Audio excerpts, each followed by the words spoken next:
Ed Scott spoke to the media today, Yeah. and just kind of gave kind of a State of the Union situation, pretty much for Wait, Tiger he Athletics. did? Where Yeah, where was he? I don't know. That's what I How was did I wondering not too. how did Like, I not man, know about this? just popped out. Was he at the golf tournament? I think that I don't know where he was. It might have been where yeah. He was playing golf because they said he was Okay. in between rounds of golf. Yeah, that's where Okay. it was. Yeah. So he's talked about the Big 12 rejection, and Kenny Stubblefield said, "Hey, I just love how my boy Ed breaks stuff down. I love the way how he always puts a positive spin on everything." Ed Scott said, as in regards to the Big 12 rejection, man, it wasn't so much as a no, as it was not a yes, Kenny Stubblefield. We're gonna stay fluid. what a concept, right? Yeah. It wasn't listen, if you can spend college presidents saying we're not even going to take this shit to a vote on this and say it It wasn't a wasn't a no. no. It was just not a yes. Hey, I went to Little Caesars the other day. I said, y'all got some hot and ready's ready? Y'all got some fresh hot and ready's? Well, I'm not gonna say no, but I'm also not gonna say yes. I'm also not going to say yes. Motherfucker, do you got a hot and ready or not? You motherfucker. Hey, we're gonna stay fluid. And as far as the FedEx deal, right?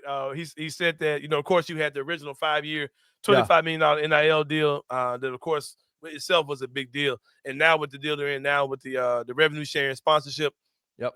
money is now going straight to the players. On that, Ed Scott said, it allows us to share those dollars directly with the student athletes. It's a better deal for both sides. And of course, we know the FedEx logos will be in Liberty Stadium in the end zones and the sidelines. He spoke about the SEC schedule change, right? The SEC moves to 9 conference games starting in 2026, fewer non-conference slots. And then Memphis, because of that, Memphis may lose games against Arkansas, Mississippi State, just because the SEC will have less conference games starting in 2026. And on this, Ed Scott said, it concerns me as far as some home football games we may have to scramble. Yeah, you will. You look forward to more games on FanDuel where Memphis is playing nobody. If this is not like absolute motivation to get your ass into the hell a about big that conference, yeah. like because basically what the SEC is doing is they're just saying like you have to play another SEC game. Like I think it's 9 or 10 now instead of the like 8 or 9. Yeah. And so they're saying you've got to schedule that. And so what a team's not going to do, what an SEC school is not going to do, is they're not going to go in and schedule a hard non-conference game. They're going to schedule a cupcake just to get those easy wins because it's clear like Memphis is a tough out anywhere they go. Whoever they play, it's going to be a tough game. So yeah, it's concerning. It's concerning. Yeah. He then came back and said that he pushed Memphis's value, saying we're one of the best games you can get that's not a Power 4 and even better than some Power 4s. But he's saying like it's a good thing, and I agree with you. I think it's a bad thing because teams just aren't going to want to play us if they're not. If they got 2 or 3 non-conference games, sure, you might play a team like Memphis because it could benefit you in the long run. Yeah. But if you don't want to play an SEC schedule, and if you got maybe 2 non-conference games, Memphis is one of them. It's kind of tough. Yep. So look forward to Memphis playing more nobodies. Literally, Memphis is in such a weird position, man. They are the best of the rest. They've positioned themselves that way. They are the best of the rest in terms of non-power. And that's real. They are the best non-power team. 100%. And so, but they're stuck in such a situation where they can compete and they're on the same level as these power conference schools. But these power conference schools are like it doesn't help us to schedule y'all because y'all probably are going to beat us. To be honest with you, you're going to beat us. And so Memphis is stuck, man. They're going to get stuck playing nobody. Right. But I pulled it up on FanDuel. I was like, but this just literally says Memphis. We know Memphis has a game, but it's against nobody, so it ain't here. But in the big picture, John, this is the issue. Real quick, I'm sorry. He said at least we got these 3 games in ink. That don't mean nothing. That ink is not that could be disappearing ink immediately. Arkansas can get out of that contract. They can just pay Memphis off and say we're not going to play you. Like we're not going to. So because of that, like we'll pay you. We'll get out of this contract. We'll break it. Whatever. This puts serious doubt on whether this Arkansas Memphis series continues past this year. It really does. Yeah. This is definitely concerning, man. In the big picture, Ed Scott said that this is the way that college athletics is moving. We put our best foot forward. We're serious about being a big time player. And I'll stop right there, Kenny. I'll talk about that for the rest of the beginning of the segment. As far as this particular sports year, right? We're about to get started with football. Basketball is right behind it. You got ladies basketball. What does a big time season look like to you for the University of Memphis? Like we'll go across the board. We'll start, of course, with football. What type of season does it? What does a big time season look like for Tiger football on and off the field? An American Conference championship and a berth in the college football playoffs. That's what it looks like to me. I think that's. Do you think that's realistic? I think it is. Absolutely. I think if I made all my jokes trolling about the quarterback situation, they're doing all this and still going to lose to UTSA. Don't get it twisted. I am pulling for Tiger football to be as good as possible this year, and I think they have the capability to do it. They should. You know what I mean? The conference that they're in, man. So I'm pulling for that. I do agree with you that is what a big time season would look like for college football. At what point? Where is the line between good and bad, though? Is it are you looking at is it going 10-3? Is it a record? Is it a particular losing to a particular game, particular team, or what? Where is the line of between good season and bad season? If they win, could they win the conference? If you win the conference tournament, are you automatically going to one of the bigger bowls? Okay, so what if they win? Yeah, if they win the conference, but they don't. Yeah, if they win the conference championship, they could So there's Boise is in front of them in terms of the conference that they're in. I think they're in the Mountain West Conference.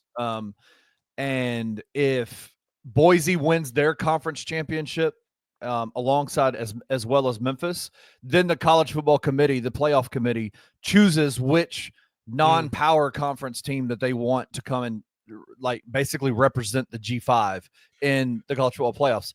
So the college football playoffs is not a guarantee even if they win the conference championship, but it puts them in a strong position. And you've already heard Silverfield and Ed Scott come out even the last couple of weeks and say, without a doubt, whoever wins the American Conference championship should absolutely be the G5 representative in the college football playoffs.